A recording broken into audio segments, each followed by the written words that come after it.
ಇಂಥ ಕಲಾವಿದರ ಜೊತೆಗೆ ನಾನು ತೆರೆ ಹಂಚ್ಕೋಬೇಕು ಅನ್ನೋಂಥದ್ದು ಒಂದು ಕನಸಿರುತ್ತೆ. ಇವ್ರ ಜೊತೆ ಮಿಸ್ ಆಯ್ತಲ್ಲ ಅಥವಾ ಇವ್ರ ಜೊತೆ ಮಾಡಬೇಕು ಎನ್ನುವಂಥದ್ದು ಯಾರಾದರೂ ಕುತೂಹಲ ಇದ್ದರೆ ಯಾವ ಕಲಾವಿದರು? ಇಲ್ಲ ಸರ್, ನಾನು ಅಣ್ಣವ್ರ ಜೊತೆ ಮಾಡ್ಕೊಂತ ಅಣ್ಣವ್ರ ಜೊತೆ ಒಂದು ಪಾತ್ರ ಮಾಡಿದೆ ನಾನು, ಭಾಗ್ಯಲಕ್ಷ್ಮಿ ಬಾರಮ್ಮ. ಚಿಕ್ಕ ಪಾತ್ರ, ಡೈಲಾಗ್ ಇಲ್ಲ, ಅದು ಒಂದು ಇಂಟರ್ವ್ಯೂ ಸೀನ್ ಇದೆ. ಬಟ್ ನನಗೆ ಆಸೆ ಇತ್ತು ಅಣ್ಣವ್ರ ಜೊತೆ ಮಾತಾಡಬೇಕು. ಒಂದು ಸ್ವಲ್ಪ ಕೂತ್ಕೊಂಡು ಹೊನ್ನೋಳಿ ಕೃಷ್ಣವ್ರಿಗೆ ಹೇಳಿದ್ದೆ ನಾನು, ಅಣ್ಣ ನನಗೆ ಅಣ್ಣವ್ರ ಜೊತೆ ಮಾತಾಡ್ಕೊಂತ ಆಸೆ. ಸುಮಾರು ಸರಿ ಅವರು ಇದು ಮಾಡಿದ್ರು, ಕಣೋ ಅಣ್ಣವರು ಇವತ್ತು ಫ್ರೀ ಇದ್ದಾರೆ ನೋಡಿ ಬರ್ತೀಯ. ನಾನು ಎಲ್ಲೋ ಬೀದರೋ ಗುಲ್ಬರ್ಗನೋ ರಾಯಚೂರು ಆ ಕಡೆ ಹಿಂಗಾಗಿ ಅವ್ರ ಜೊತೆ ಕುಂತು ಒಂದು ಏನೋ ಮಾತಾಡ್ಬೇಕು ಅಂತ ಆಸೆ ಇತ್ತು ಸರ್. ಆಡ್ಕೊಂತ ಅವ್ರ ಜೊತೆ ಪಾತ್ರ ಒಂದು ಒಳ್ಳೆ ಮಾಡಬೇಕು ಅಂತ ಆಸೆ ಇತ್ತು. ಬಟ್ ಅದು ಈಡೇರಲಿಲ್ಲ. ಬಟ್ ಒಂದೇನು ಖುಷಿ ಇದೆ ಅಂದರೆ ಅಣ್ಣವರು ಹುಲಿಯ, ಓ ಮಲ್ಲಿಗೆ ಮತ್ತು ಉಶ್ ಪಿಕ್ಚರ್ 3 ನೋಡಿ ಅವರಿಗೆ ಒಳ್ಳೆ ಕಲಾವಿದ ಅಂತ ಅನಿಸಿದೆ. ಶಿವರಾಜ್ ಕುಮಾರ್ ಒಂದು ಸಿನಿಮಾ ಮಾಡ್ತಾಯಿದ್ದೆ ನಾನು. ಮಾಡುವಾಗ ಸಾಯಿ ಪ್ರಕಾಶ್ ಅವರು ಡೈರೆಕ್ಟ್ರು.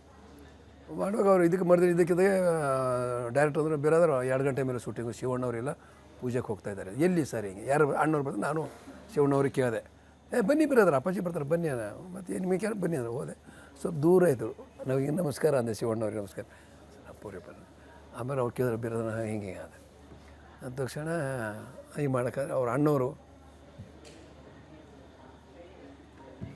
ಹಿಂಗೆ ಮಾಡಿದ್ರು. ಗೊತ್ತಾಗಲಿಲ್ಲ. ಆಮೇಲೆ ಏನು ಹೌದು ಅಣ್ಣ ಸುಮ್ಮನೆ ಇದು ಮಾಡಿದೆ. ಬಟ್ ಏನದು ಗೊತ್ತಾಗಲ್ಲ. ಆಮೇಲೆ ಮಧ್ಯಾಹ್ನ ಬಂದರು ಶಿವಣ್ಣವರು. ಸರ್ ಅಪ್ಪಾಜಿಯವ್ರು ಏನು ಹೇಳಿದ್ರು ಗೊತ್ತಾಗಿಲ್ಲ. ಬೇರೆ ಏನಂದರೆ ನೀವು ಸಿನಿಮಾದಲ್ಲಿ ತುಂಬ ಚೆನ್ನಾಗಿ ಪಾತ್ರ ಮಾಡ್ತೀರಾ. ಆಮೇಲೆ ವಿ ಮನೋಹರವರು ಓಮಲಿಗೆ ಮಾಡಿದಾಗ ಅಣ್ಣವ್ರು ಕರೆಸಿದ್ರಂತೆ. ಅಣ್ಣ ನಾನು ಒಂದು ಸಿನಿಮಾ ಮಾಡಿದ್ದೀನಿ ನೋಡಿ, ಏನಾದ್ರು ಅಪ್ಪು ತಪ್ಪಿದ್ರೆ ಹೇಳಿ ಅಣ್ಣ, ಇನ್ನೊಂದು ಸಾರಿ ಶೂಟಿಂಗ್ ಮಾಡ್ಕೊತೀರ ಅಂತ. ಅವ್ರು ಅಣ್ಣ ನೋಡಿ ಇಡೀ ಸಿನಿಮಾ ನೋಡಿದ್ರಂತೆ. ಸಿನಿಮಾ ತುಂಬ ಚೆನ್ನಾಗಿ ಮಾಡಿದಿರಿ, ಭಾಳ ಚೆನ್ನಾಗಿದೆ. ಆದರೆ ಆ ಲಾಂಗು ಮಚ್ಚು ಪಾತ್ರ ತುಂಬ ಅನುಭವಿಸಿ ಮಾಡಿದ್ದಾರೆ.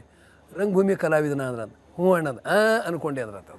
ಅದು ಒಂದು ಹುಲಿಯ ಒಂದು ಉಶ್ ಪಿಕ್ಚರ್. ಅದು ಉಶ್ ಪಿಕ್ಚರ್ 100 ಡೇಸ್ ಆದಾಗ ಅವರು ಡೈರೆಕ್ಟರ್ ಎಲ್ಲ ಕರೆಸಿ ಮಾಡಿದಾಗ ಅಂದ್ರಂತೆ, ನೋಡಿ ಆ ಪಾತ್ರ ನೋಡಿ ಹೇಗೆ ಮಾಡಿದ್ದಾರೆ, ಒಂದು ಡೈಲಾಗ್ ಇಲ್ಲ ನೋಡಿ, ಹೇಗೆ ಎಷ್ಟು ಅನುಭವಿಸಿ ಮಾಡಿದ್ದಾರೆ ಅಂದ್ರಂತೆ. ಉಶ್ ಪಿಕ್ಚರ್ ಪೊಲೀಸ್ ಪಾತ್ರ. ಆಮೇಲೆ ನಮ್ಮ ಎಲ್ಲ ಡೈಲಾಗೆಲ್ಲ ಬ್ಯಾಕಿಂದ ಅವ್ರದೇ.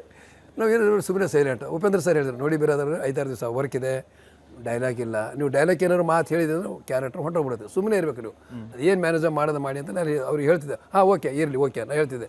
ಏನು ಮಾಡ್ತೀರಿ ಹೇಳಿ ಅನ್ನ, ಹಿಂಗೆ ಮಾಡ್ತಿದ್ದೆ, ಬೇರೆ ಹಿಂಗೆ ಮಾಡಿ ಅಂತೆಲ್ಲ ಹೇಳೋರು.